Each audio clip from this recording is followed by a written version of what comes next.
I am Ferdinand Marcos, and I am the President of the Republic of the Philippines. I stand today on behalf of 110 million Filipinos. Hello people, hello words, and hello Philippines. It's me again guys, Let's Talk Vlog. Shoutout sa lahat ng mga Pilipino sa buong daigdig. Mga kababayan, i-upload ko lang ito, no? Maiksi lang ito, pero pinagtatanggol po ni Senator Robin Padilla, si dating Pangulong Duterte, na alam po natin sa mga naglilipanang mga komento na mayroon ay nagtraidor daw ang dating Pangulong Duterte dito po sa Ayungin Shoal, dito sa, alam nyo guys, dito sa BRP Sierra Madre, no? Ay karamihan ng iba kasi sabi nila magkaibigan si Mau Diggs at saka si President Ching Ching ng bansang Chingus, no? China nga, ika nga, no? So kailanman hindi naman daw talaga siya nagtraidor, no? Kailanman hindi niya ibibintang Pilipinas. Ganun pa man mga kababayan, para kumpleto detalyado, panoorin nyo guys ang sinasabi ni Senator Padilla. Pinagtanggol yung dating Pangulong Duterte. Ganun pa man, maraming salamat sa inyong watching. Don't forget to like, hit the button bell para lagi kayo update sa aking mga upload videos. Subscribe na rin po kayo. God bless Philippines. See you again. Panoorin nyo. Ginoong Pangulo.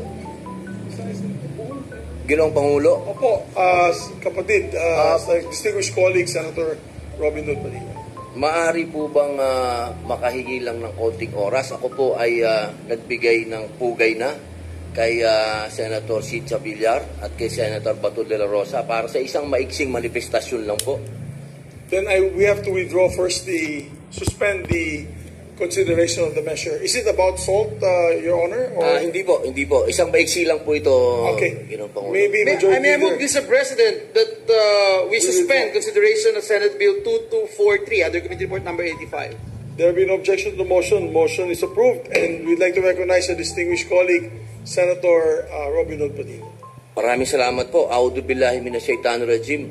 Ginoong Pangulo, ito pong sunod-sunod na araw, lumalabas po ang mga mapaggawa ng chismis patungkol po sa mga pangulo daw na nagtraidor sa inang bayan.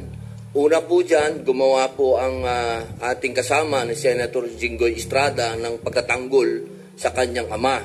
Sumunod din po, pinagtanggol din po ni dating Pangulo Gloria Macapagal Arroyo ang kanyang sarili patungkol po dito. Ngayon naman po ay binabakbakan ang dating Pangulong Rodrigo Roa Duterte. Nais ko lamang pong ipaalam na kahit kailan hindi po nagkaroon ng pag-uusap ang bansang Chino at ang Pangulong Rodrigo Roa Duterte patungkol po sa pag-aalis ng MV Sierra Madre dyan sa Ayungin Shoal.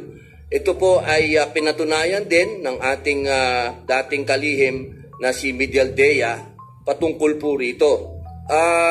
Ginoong Pangulo, gusto ko lamang pong ipaalam sa lahat na ang ating pong dating Pangulo ay master sa geopolitics at hindi po siya kailanman ibebenta ang Pilipinas. At katunayan, sa panahon po niya, nagkaroon tayong ng napakaraming assets po natin sa Armed Forces of the Philippines, maging himpapawid, karagatan, katihan. Sa panahon po niya, nagkaroon ng maraming assets ang Coast Guard. Gusto ko lamang pong ipaalam sa lahat na ang ating dating Pangulo ay siya po ay nagtanggol ng ating soberenya. Hindi po kailanman siya magiging traidor. Maraming salamat po.